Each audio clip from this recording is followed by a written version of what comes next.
Neri Ruiz Arbizu es consejero presidente del Instituto Estatal Electoral y de Participación Ciudadana y está con nosotros esta mañana aquí en cabina. Neri, ¿cómo estás? Buenos días, bienvenido. Muy buenos días, Juan Carlos, un saludo a los radioescuchas. Hace unos momentos platicamos con María Dolores del Río, pues ella impugnó la elección ante el Tribunal Electoral. El Tribunal Electoral el fin de semana le autorizó, o más bien ordenó, al Consejo Municipal Electoral el recuento de 378 casillas. Es así es lo correcto, ¿no? Recuento se dice, ¿no? Sí, el recuento lo realiza técnicamente el propio tribunal. Sí. Es un recuento en sede jurisdiccional, se le llama, es decir, el propio tribunal ordenó el llevar a cabo el recuento de esos paquetes. Sí, entonces van a abrir 378 casillas de un total de 1,118. Así es. Y 318 ya las habían abierto originalmente en el Consejo Municipal. Exactamente.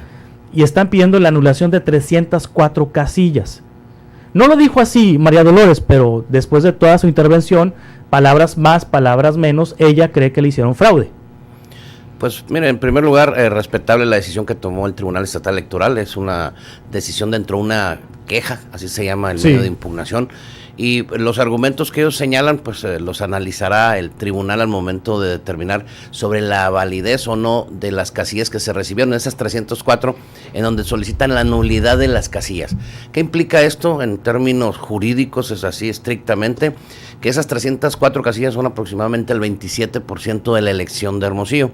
Y para que se nulifique la totalidad de la elección de Hermosillo, con más del 20% de las casillas anuladas, se anula la elección de Hermosillo. Por lo tanto, está solicitando la nulidad de la elección, entonces. Está solicitando la nulidad de la elección. Y aquí nada más decirle, digo, el tribunal tiene los argumentos y los informes que presentó el Consejo Municipal Electoral, que es la autoridad encargada de la organización de la elección, en donde pues se señala que esos 304 paquetes que traen una, digamos, característica particular que vienen ahí ellos señalando, pues son los mismos paquetes que se recibieron para las elecciones de los distritos, es decir, llegan de manera simultánea los paquetes de la elección del Ayuntamiento de Hermosillo y de los 6 distritos locales de Hermosillo, es decir, en aquellas 6 elecciones de los distritos locales no se solicitó la nulidad por esa causal, digo, y ahora se está pretendiendo hacerla válida para la elección del Ayuntamiento de Hermosillo. Justamente eso le pregunté a María Dolores, ¿por qué en diputaciones no y sí en presidencia municipal?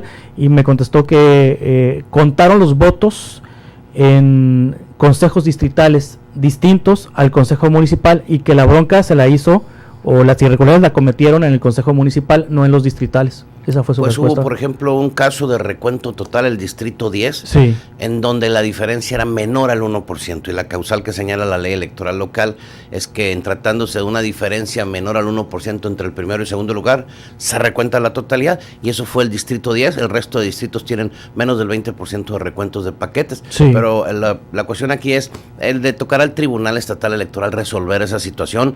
Ahorita lo que está ordenando, y aquí voy a hacer un paréntesis, está ordenando el recuento a partir de las 10 de la mañana en las propias oficinas del Consejo Municipal Electoral. Sí. Y aquí nomás una aclaración a la ciudadanía. Nosotros, como parte de los protocolos y de las medidas que tenemos para prepararnos para una elección y para un día de la jornada, para un recuento, una sesión extraordinaria, tenemos que ver con una planta de energía por en caso de que se fuere la luz. El día del sábado en la tarde se instaló la planta en el Consejo Municipal Electoral de Hermosillo. Ahorita a las 8 de la mañana en punto estamos haciendo la prueba de esa planta. ¿Qué implica? Que como tenemos en línea todas las cámaras de seguridad del interior de la bodega donde se encuentran los paquetes y del exterior del Consejo Municipal Electoral, durante un lapso aproximadamente de 15 minutos se va a cortar, pero esto en presencia de los partidos políticos. Ya se encuentran ahí los partidos políticos para evitar cualquier situación. Eso es parte de los preparativos. Entonces inician hoy a las 10 de la mañana el Tribunal Estatal Electoral con apoyo del Instituto Estatal Electoral, en donde le hemos facilitado personal, instalaciones y otra serie de cosas para que lo puedan llevar a cabo. Y también decirle que pues esa determinación que tomó el tribunal pues se respeta y va a venir a validar, digamos, que lo que se hizo en el Consejo Municipal Electoral. Es muy importante el decirlo, porque ellos son ciudadanos que conforman un órgano desconcentrado del Instituto Estatal Electoral y de Participación Ciudadana, que son capacitados, que llevan a cabo la función y que durante el tiempo que estuvieron ahí y que siguen estando vigentes ahorita, pues se han desempeñado de manera profesional, pero sobre todo de manera honesta. Yo creo que eso hay que reconocerlo. Decirles, por ejemplo, que no ha habido ninguna variación en ninguna de las elecciones en cuanto a los recuentos que se han solicitado. Es decir, no varía el voto en la urna con el que se recuenten los consejos municipales electorales. Es muy claro aquí, y hay que decirlo, que hagan las autoridades lo que nos toca. A nosotros nos tocó, en su caso, el hacer y organizar la elección, pero también al Consejo Municipal Electoral le tocó el recuento, y mi reconocimiento y mi respeto a los consejeros municipales y las consejeras municipales, porque es una función muy ardua. ¿Cuántos son consejeros municipales? 7 consejeros municipales propietarios, sí. 3 suplentes. Creo que ellos desde el mes de diciembre están designados, no han sido objetados, y una vez que concluye el proceso electoral y cuando no son satisfactorios los resultados, pues simple y sencillamente vienen ahí una serie de acciones que respetuosas de los partidos políticos, pero que no las comparto de ninguna manera. También ayer, Neri Ruiz Arbizu, presidente del Consejo del Instituto Estatal Electoral, presidente consejero del Instituto Estatal Electoral, definieron las diputaciones de representación proporcional. Son 12, son 21 distritos de mayoría y 12 de representación proporcional. Definieron ya una lista, aquí voy a leer: PAN, Alejandra López Noriega; PRI, 2 diputados, Emeterio Ochoa Basúa y Fernanda Sánchez Chiu; PRD, Ana Gabriela Tapia Fonyem; PT, Jazmín Guadalupe Gómez Lizarga; Verde, Omar Francisco del Valle Colosio; MC, Jesús Manuel Scott Sánchez, Gabriela Danitza Félix Bojorques; Morena, Julio César Navarro Contreras; Nueva Alianza, César Adalberto Salazar López; PES, Rosángela Mayrani Peña Escalante; y EPS, Partido Sonorense, Raúl González de la Vega. ¿Cómo definieron las 12 diputaciones de representación proporcional, Neri? Pues primero, el día de la jornada se tienen unos resultados en las casillas, y es ahí donde se ganan las elecciones, en las urnas, en las casillas, el día de la jornada. Y aquí lo importante es que una vez, y siguiendo los mismos procedimientos que se siguen en todos los consejos municipales y en todos los consejos distritales, se hace lo que se denomina el cómputo. Y en el cómputo, por ejemplo, en los distritos, ahí lo mencionabas, hay 21 distritos electorales locales. Hacen todos y cada uno de ellos una sesión de cómputo. ¿Qué es esa sesión de cómputo? Reúnen la totalidad de los paquetes de ese distrito y analizan si unos se van a cotejo, es decir, nada más leen el acta porque no hay ninguna diferencia, o hay unos que se van a recuento, es decir, abres el paquete de la casilla y lo vuelven a contar ahí en el Consejo Distrital Electoral. En este caso, esas sesiones se llevaron a cabo el día 5 de junio y terminaron unas el mismo día 5, otros el día 6. Es decir, al finalizar hay un cómputo distrital. ¿Y qué determina cada distrito electoral local? ¿Qué es la fórmula? ¿Cuál es la fórmula que ganó? ¿Qué partido, qué candidato o candidata tuvo la mayor cantidad de votos? Y ahí se le entrega una constancia de mayoría, y ahí tenemos 21 diputados o diputadas electas. En este caso, el análisis preliminar da que 11 hombres ganaron las diputaciones y 10 mujeres en cuanto a las diputaciones de mayoría relativa en esos 21 distritos. ¿Qué nos corresponde a nosotros en el Instituto Estatal Electoral?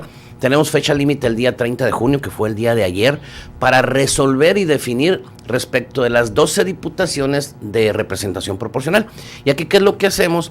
Nosotros recopilamos la información, no nada más de los 21 consejos distritales electorales, sino también hay unas elecciones en donde, por ejemplo, en las casillas especiales, hay una votación por diputados de mayoría relativa también, pero también hay unas por diputaciones de representación proporcional. Entonces juntamos toda esa información, hacemos los análisis y determinamos quiénes son esas 12 personas a las que les toca la diputación. Pero lo primero que hacemos es revisar las cantidades con base en los números, es decir, las matemáticas nos dicen cuánto le toca a cada partido político.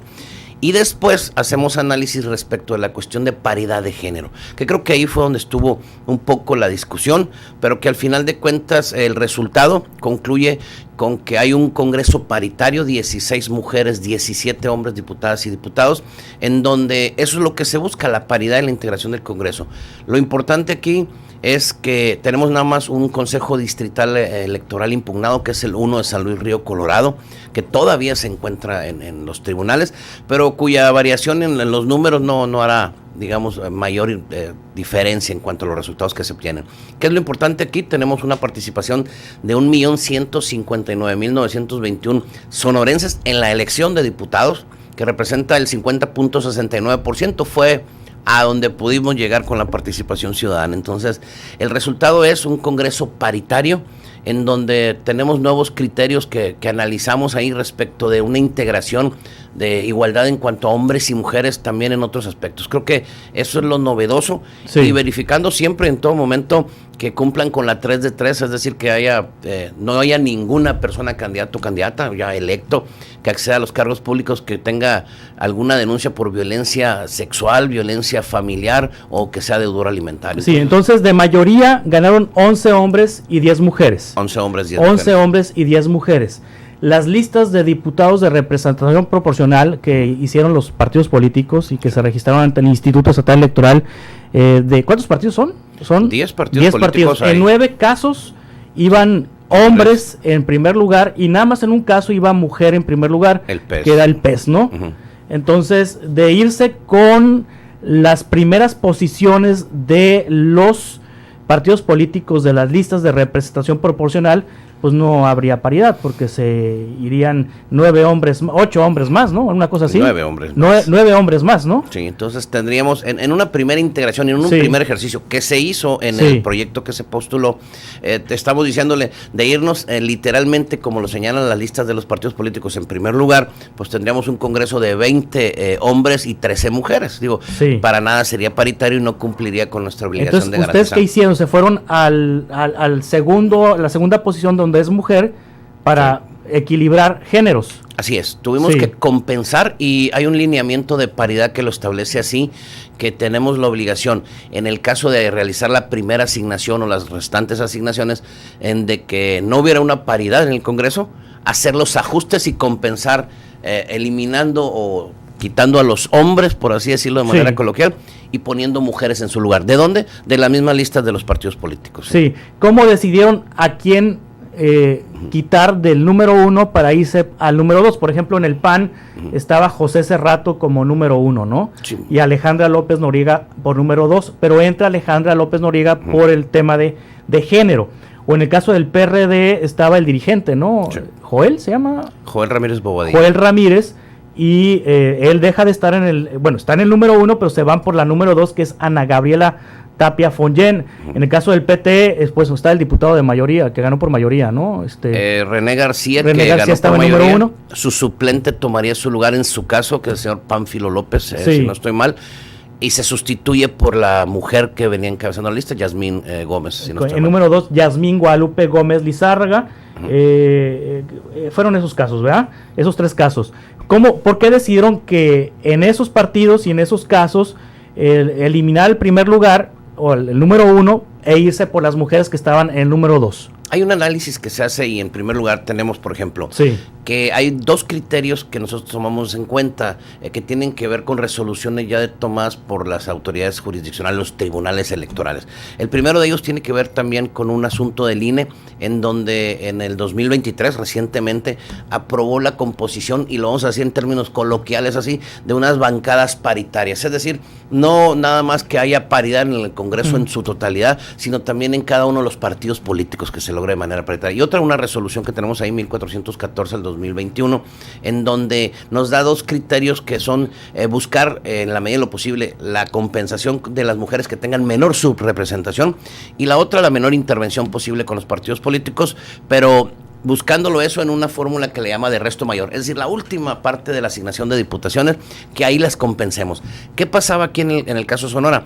Analizamos todas las, todos los partidos políticos en lo particular. Tenemos en primer lugar el Partido Acción Nacional, ganó un distrito de mayoría relativa y tenía un diputado, que era un diputado del género masculino. Entonces, al momento de hacer la asignación, nosotros dejamos pendiente ahí esa condición, es decir, ya tenemos que el PAN tiene una sola diputación. Cuando nos vamos a hacer el análisis de cada uno de los partidos, tenemos al PT. O sea, Cerrato queda fuera porque ya tenían un varón en San Luis Río Colorado. A ver, y queda hombre-mujer entonces. Al principio son los análisis que empezamos a hacer. Sí. Si pusiéramos a todos los hombres, tuviéramos 20 hombres, Sí, 13 claro. mujeres. Después vemos el Partido Revolucionario Institucional, no ganó ninguna diputación de mayoría relativa.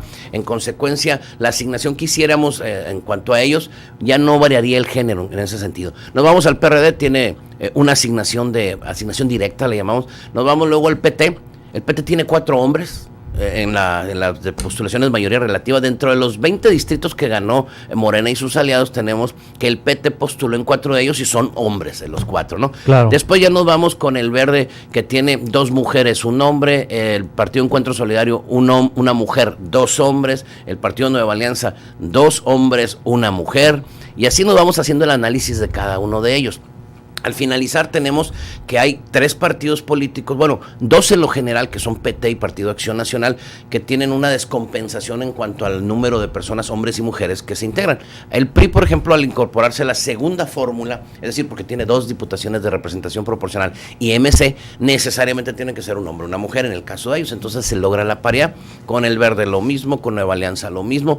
El caso de Morena, por ejemplo, ganaron 5 mujeres de Morena y 2 hombres. Entonces, al asignársele el hombre, estarían 5 mujeres, 3 hombres, es decir, una acción a favor de las mujeres. ¿Qué es lo que se hizo ahí? Ese análisis de mínima intervención con las decisiones de los partidos, pero que nos permitiera una integración paritaria y a la vez buscar composiciones de los bloques o de las bancadas que estuvieran de manera paritaria.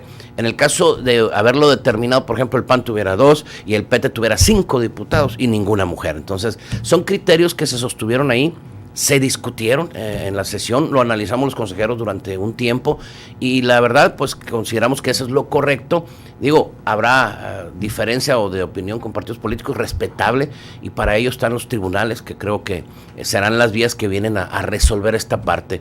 De cualquier manera hubiera sido cuestionado si nos vamos al señalamiento literal, claro, si hacemos alguna otra interpretación. Entonces creo que lo correcto es la determinación que se tomó, fue por unanimidad el día de ayer. Entonces creo que ahí están los criterios y vienen a garantizar, que es la parte importante, la composición paritaria de un Congreso. ¿Cómo va a quedar el Congreso entonces entre hombres y mujeres? 17 hombres, 16 mujeres. 17, 16. Así muy es. bien. Negro Cruz Arvizu, muchas gracias. A la orden, Juan Carlos. Consejero presidente del Instituto Estatal Electoral.